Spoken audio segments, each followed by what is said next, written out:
আফগানিস্তানের ইতিহাসে এই প্রথম যে কোনো সরকার গঠিত হয়েছে। এই সরকার প্রায় 3 বছর হতে চললো। এখন পর্যন্ত তাদের ভেতরে কিন্তু এই আভ্যন্তরীণ দ্বন্দ্ব বা কোন্দল সেটা প্রকাশ পায়নি, বরঞ্চ এই ডলারের বিপরীতে আফগান মুদ্রার যে মান সেটা খুব বেড়েছে এবং তাদের শুকনা ফল রফতানি বা অন্যান্য জায়গাতে তাদের ব্যাপক সফলতা আছে। বাস্তব কথা হলো, আজকে যারা বাংলাদেশের ক্ষেত্রে আমরা বলবো, আফগানিস্তান পৃথিবীর দুটা সুপার পাওয়ার শক্তিকে পরাজিত করে আজকে ইমারতে ইসলামিয়া প্রতিষ্ঠা করেছেন। সোভিয়েত ইউনিয়নের মতো একটা রাষ্ট্রকে তারা পরাজিত করেছেন, যাদেরকে বলা হচ্ছে তাদের কাছে কোনো আধুনিক প্রযুক্তি নেই, তাদের কাছে কোনো আধুনিক অস্ত্র নেই, তারা আধুনিক শিক্ষিত নয়, তারা টেকনোলজিতে পিছিয়ে রয়েছে। কিন্তু দেখেন, এই অশিক্ষিত পশ্চিমাদের বাসায় যারা অশিক্ষিত, যারা আধুনিকতা জানে না, যারা রাষ্ট্র ব্যবস্থা সম্পর্কে যাদের কোনো জ্ঞান নাই, তারাই কিন্তু সোভিয়েত ইউনিয়নের মতো একটা পরাশক্তিকে পরাজিত করলেন একবার।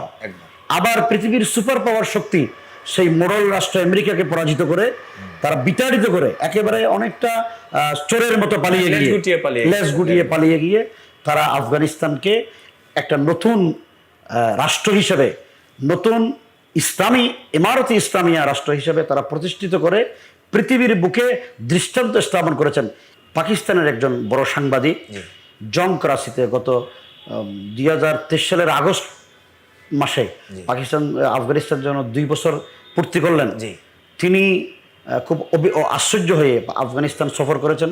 পাকিস্তানি সাংবাদিক, তিনি সফর করেছেন এই জন্য যে এই মোল্লারা, যারা একটা ভালো কাপড় পরে না, যাদের কাছে কোনো আধুনিক রাষ্ট্র ব্যবস্থা সম্পর্কে ধারণা নাই, তারা কিভাবে 2 বছর স্থিতিশীলতার সাথে খুব অগ্রগতির ক্ষেত্রে রাষ্ট্রকে এগিয়ে নিয়ে গেছেন এবং পৃথিবীর সামনে আফগানিস্তানকে একটা মডেল হিসেবে পেশ করতে যাচ্ছেন।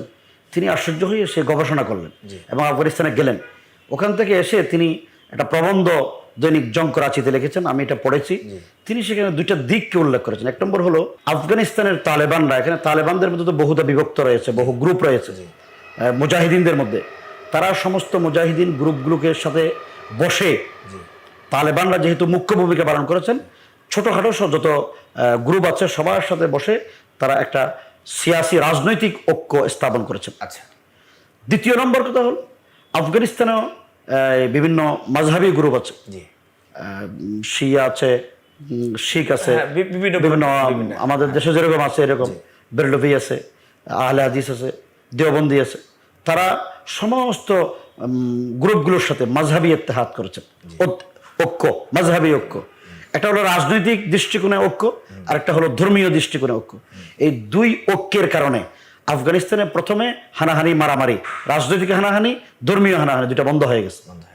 এরপরে তারা করলেন কি, এই রাষ্ট্রকে জনগণের কল্যাণে যেন নিয়োজিত করতে পারে, সেই জন্য তারা বিভিন্ন উদ্যোগ গ্রহণ করেছেন। এর মধ্যে তারা উৎপাদনকে বৃদ্ধি করেছেন। আফগানিস্তানের বর্তমান যে ফলমূল উৎপাদিত হচ্ছে, এটা কিন্তু পৃথিবীকে তাক লাগিয়ে দিয়েছে। তারা রফতানি করছেন, তারা কৃষকদেরকে বিনা সুদে লোন দিচ্ছেন ব্যাংকগুলো।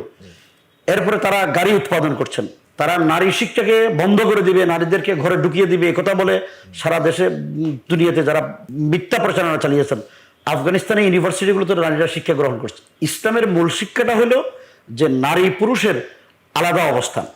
এই জায়গায় নারী আলাদা শিক্ষা গ্রহণ করবে, পুরুষ আলাদা শিক্ষা গ্রহণ করবে।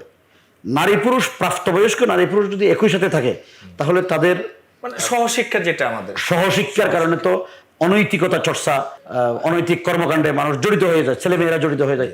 এখান থেকে রক্ষা করার জন্য ইসলামের যে মৌলিক শিক্ষা, সেটা হলো নারী পুরুষের আলাদা অবস্থান, আলাদা কর্মক্ষেত্র, আলাদা শিক্ষা, সেটা আফগানিস্তান করতে সক্ষম হয়েছেন। এবং আফগানিস্তানের মেয়েরা বিভিন্ন কর্মকাণ্ডে সফলতার সাথে কর্ম পরিচালনা করছেন। আমাদের দেশেও যদি আলাদা শিক্ষা ব্যবস্থা থাকে, আলাদা কর্মসংস্থান থাকে, তাহলে আমাদের দেশেও নারীরাও সেই আফগানিস্তানের মতো ভূমিকা রাখতে পারবে। এখানে নারী শিক্ষার ক্ষেত্রে ইসলাম কোনো বাধা দেয় নাই, নারীর কর্মক্ষেত্রে কোনো বাধা দেয় নাই, কিন্তু ইসলামের একটা সুনির্দিষ্ট নীতিমালাটা ইসলামের কোন নবীর প্রতিষ্ঠিত নয়, এটা আল্লাহ প্রদত্ত। সুতরাং যে আল্লাহ আমাদেরকে সৃষ্টি করেছেন, এই আল্লাহ আমাদের চলার পথে যে বিধান দিয়েছেন, সেটা মানলে আমরা ইনসাফ পাবো, কল্যাণ পাবো। আর যদি সেটা না মানি, আমাদের দেশে যে হানাহানি, মারামারি, নারী দর্শন, নারীদের উপর নির্যাতন, নারী নিপীড়ন, ইপটিজিং, এই নারীর প্রতি অসহিষ্ণুতা, এটা বৃদ্ধিই থাকবে। সুতরাং ইসলামিক কল্যাণ